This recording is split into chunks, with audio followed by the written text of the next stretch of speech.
তার ঈমানের সমস্যা, তার ঈমানের সমস্যা। হৃদয়ে আর্জেন্টিনা হইতে পারে না। আর্জেন্টিনা যুবক তোমার কিচ্ছু না। আর্জেন্টিনার খেলোয়াড় এগুলা বেঈমান, এগুলা কাফের, এগুলা বেঈমান। ব্রাজিলের খেলোয়াড় এগুলা কাফের, এগুলা বেঈমান, এগুলা মুসলমানের প্রিয় হইতে পারে না। ওরা আমার কি কথা বলেন? ব্রাজিল আমার কি বলেন? আর্জেন্টিনা হারলে আমার কি? আর্জেন্টিনা জিতলে আমার কি? কথা বলো যুবক, একটা নওজোয়ান বলো, আর্জেন্টিনা কি তোমার বাপ লাগে? তাইলে আর্জেন্টিনা কি তোমার? হৃদয়ে আর্জেন্টিনা হয় কেমনে? হৃদয়ে তো হবে কাবা, হৃদয়ে হবে মদিনা, হৃদয়ে আল্লাহ, হৃদয়ে মুহাম্মদুর রাসূলুল্লাহ সাল্লাল্লাহু আলাইহি ওয়াসাল্লাম, হৃদয়ে মুহাম্মদ। হৃদয়ে ব্রাজিল হয় কেন? কোন লজ্জায়, কোন শরমে? আয় হায় হায় হায়, কোটি কোটি টাকা মুসলমানের সন্তান নষ্ট করে ফেলছে। জীবনের কোনো লক্ষ্য উদ্দেশ্য নাই, টার্গেট নাই। কেন আসলাম দুনিয়ায়, করছিটা কি? কিছুই জানে না, কিছুই জানে। আফসোস। এজন্য আমি পড়লাম ওয়ানযির আশীরাতাকাল আকরাবিন। আল্লাহ তাআলা বলেন, ও নবী, আপনার নিকটজন, আপনার চাচাকে বাঁচান, আপনার বিবিকে বাঁচান, আপনার ছেলে মেয়েকে বাঁচান, আপনার স্বজনদেরকে বাঁচান। এটা কারো কাঁধে তুলে দিবেন না। আমার এই কথাটা বুঝছেন কিনা বলেন? মূল বক্তব্য আমার এইটাই। আপনার ছেলের নামাজ, এটা আপনার জিম্মাদারি। আপনার মেয়েরে নামাজি বানানো, এটা আপনার জিম্মাদারি। আপনার মেয়েরে পর্দানশীল বানানো, এটা আপনার জিম্মাদারি। আপনার ঘরের সবাই নামাজ পড়ে, খোদার কসম, এটা আপনার প্রাপ্তি। আপনার ঘরের ছেলে মেয়ে সবাই আল্লাহর কোরআন পড়ে, এটাই আপনার জীবনের পাওয়া। সোফা আর খাট পালং, বিল্ডিং আর দালান, ফার্নিচার আর গহনা, অলংকার আর সাজগোজ, এগুলো কিচ্ছু না। এগুলো ধোকা, ধোকা, ধোকা, ধোকা। দুনিয়া ধোকা, দুনিয়া ধোকা। আমার বাপ দুনিয়া ধোকা, এই তামসার দুনিয়া ধোকা। আল্লাহ বলছেন এটা ধোকা। মাতাউল গুরুর, গুরুর এটা ধোকা। এই হাসে, এ কাঁদে, এই বলতেছে, হাসতেছে, ঘন্টা খানিক পরে বলে মাথা ব্যথা করে।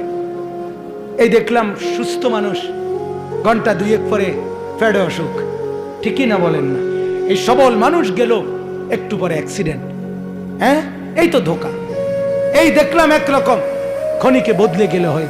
এই আলো, এই অন্ধকার, এই রাত, এই দিন, এই বদলে যায়। কিন্তু জান্নাতে, আখিরাতে, পরকালে, সুখের জান্নাতে কোনো পেরেশানি নাই, কোনো মাথা ব্যথা নাই, কোনো অসুস্থতা নাই, কোনো টেনশন নাই, কোনো পেশাব পায়খানা নাই, কোনো দুঃখ কষ্ট যন্ত্রণা নাই, সুখ আর আনন্দ। আল্লাহ তাআলা বলেন, জান্নাত মেলে ধরবো আর তোমার চোখ ঠান্ডা হয়ে যাবে। ফালা তা'লামু নাফসুম মা উখফিয়া লাহুম মিন কুররাতি আয়ুন। আল্লাহ বলেন, আমি যখন জান্নাত মেলে ধরবো, আমার বান্দার সামনে চোখ তখন ঠান্ডা হয়ে যাবে, চক্ষু শীতল। আলহামদুলিল্লাহ।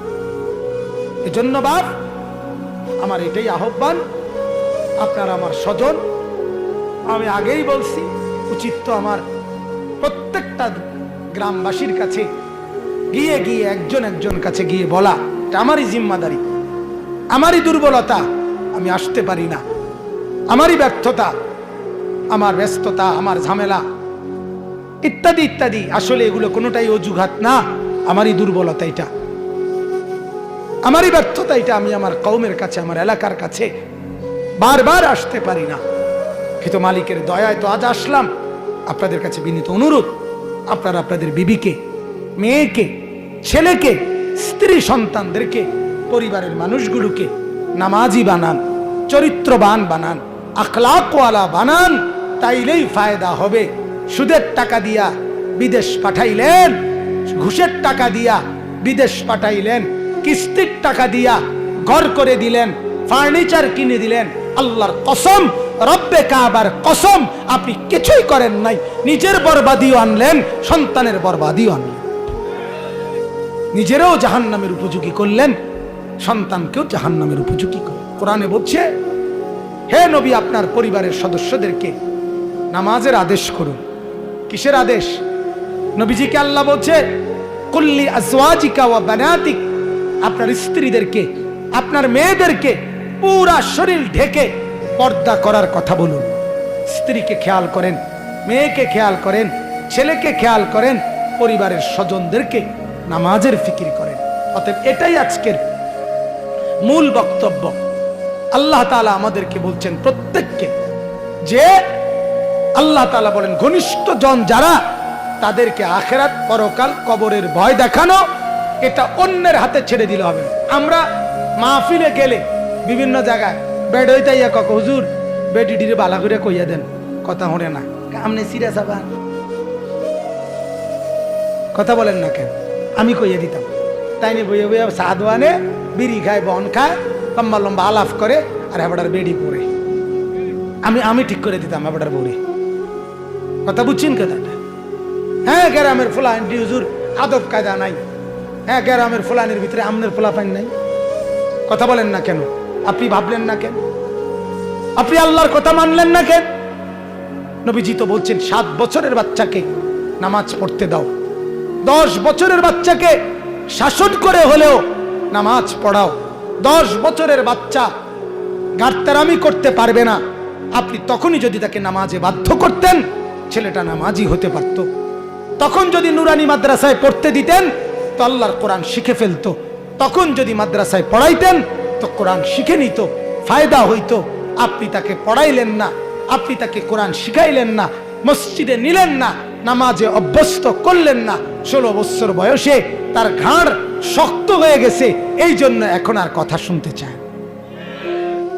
হ্যাঁ, এজন্য দয়া করে, মেহেরবানি করে প্রত্যেকে ইনশাআল্লাহ নিজের পরিবারের প্রতি আখিরাতের ফিকির, নামাজের ফিকির, ঈমান আমলের ফিকিরের প্রতি সর্বোচ্চ নজরদারি করবেন।